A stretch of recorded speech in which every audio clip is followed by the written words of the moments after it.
Assalamualaikum warahmatullahi wabarakatuh. Kami dari kelompok 3 akan mempresentasikan hasil diskusi kami, yaitu mengenai penyimpangan komunikasi bisnis PT KAI. Yang pertama adalah saya Rizky Anggara sebagai presentator ketiga, yang kedua Sasabila sebagai presentator pertama, dan yang ketiga Ramaini sebagai presentator kedua. Pada Sasabila dipersilakan.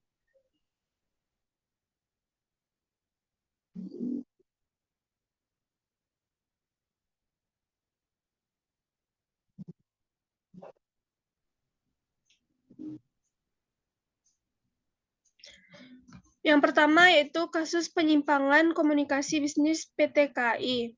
Isu yang diangkat, laporan ini berjudul Komunikasi Bisnis pada PT KAI. Tujuan dari laporan ini adalah untuk mengetahui permasalahan komunikasi bisnis yang dilakukan PT KAI. Laporan ini mengangkat kasus Twitter KAI Komuter. Hakikatnya, public relation merupakan bagian dari bentuk kegiatan komunikasi. Namun, komunikasi yang dilakukan oleh public relation memiliki perbedaan dengan aktivitas komunikasi lainnya. Hal tersebut pun dilandasi dengan kekuatan etika public relation sehingga dapat menjaga martabat serta nama baik perusahaan, bangsa, dan negaranya. Temuan atau hasil penelitian, yaitu tindakan yang tidak menunjukkan adanya rasa tanggung jawab oleh komuter lain PT KAI di Twitter. Bukti pentingnya etika dalam public relation. Pembahasan.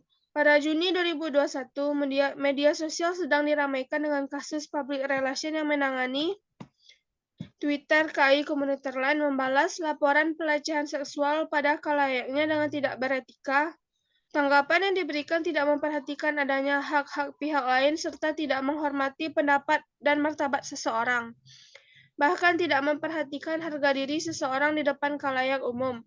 Tindakannya tidak menunjukkan rasa publik tanggung jawab dengan keamanan dan kenyamanan khalayaknya, sehingga telah melanggar kode etik public relation. BTW kejadiannya dialami sama temen mbak kan, bukan sama mbaknya. Kenapa nggak langsung lapor polisi aja mbaknya? Dan kalau lapor polisi si mbaknya pun harus ada bukti. Tulis akun komuter lain. Seharusnya public relation bertindak melalui pertimbangan yang matang, rasional, objektif, penuh rasa integritas dan tanggung jawab yang tinggi.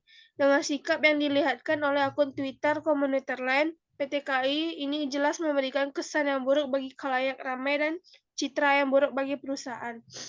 Baiklah, untuk materi selanjutnya akan disampaikan oleh Rahmayeni.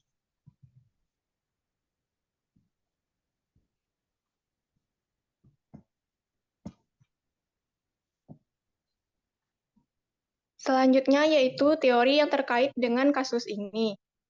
1. Teori kewajiban atau deontologisme. Teori ini disampaikan oleh seorang filsuf yang bernama Immanuel Kant. Maksud dari teori ini adalah seseorang akan mengerjakan suatu pekerjaan dengan baik apabila pekerjaan tersebut merupakan kewajiban baginya. Keterkaitan kasus dengan teori ini yaitu tidak dilaksanakannya kewajiban oleh customer service PT KAI dengan tidak melayani laporan yang diberikan oleh salah satu customer-nya dengan beretika. Itu jelas melanggar konsep dasar teori yang mana itu merupakan kewajiban yang harus dilaksanakan. 2. Teori keutamaan atau virtue etik. Menurut Ngorang Philippus 2018, keutamaan moral dalam komunikasi bisnis hanya mungkin muncul dari keberanian pemilik kapital untuk keluar dari lingkungan kepentingan egoistik dan membuka secara transparan dan akuntabel komunikasi yang dialogis dengan seluruh pemangku kepentingan. Jadi, ia tidak hanya mementingkan yang menurutnya benar saja dan tidak mendengarkan pihak lain. Kasus ini jelas tidak menerapkan dasar teori keutamaan ini yang mana pihak CS dari PT KAI tidak mendengarkan keluhan yang disampaikan customer-nya dan menganggap bahwa kejadian dilaporkan itu tidak benar adanya. 3. Teori hak. Teori ini menjelaskan bahwa sebagai pelaku bisnis, kita juga harus memikirkan hak-hak pelaku bisnis lainnya. Kaitannya dengan kasus ini yaitu tidak terpenuhinya hak dari customer yang mana customer tersebut tidak dilayani dengan semestinya dan malah mengabaikan laporan tersebut dengan menganggap kejadian itu tidak terjadi.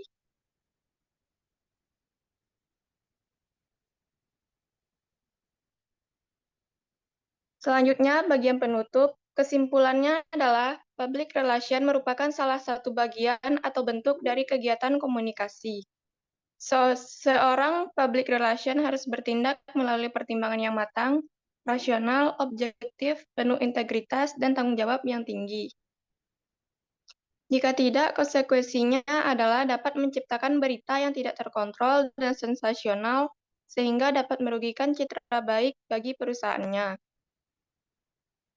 Public relation juga harus melaksanakan peran dan fungsinya sesuai dengan kode etik untuk menciptakan citra baik bagi dirinya, sebagai penyandang profesional maupun citra baik bagi satu perusahaan yang diwakilinya.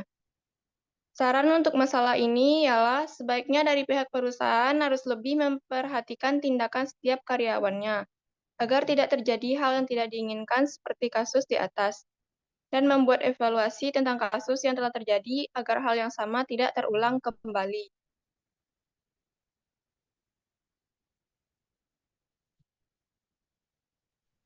Baiklah, mungkin hanya sekian yang dapat kelompok kami sampaikan. Mohon maaf apabila ada kekurangan. Saya sebagai moderator undur diri.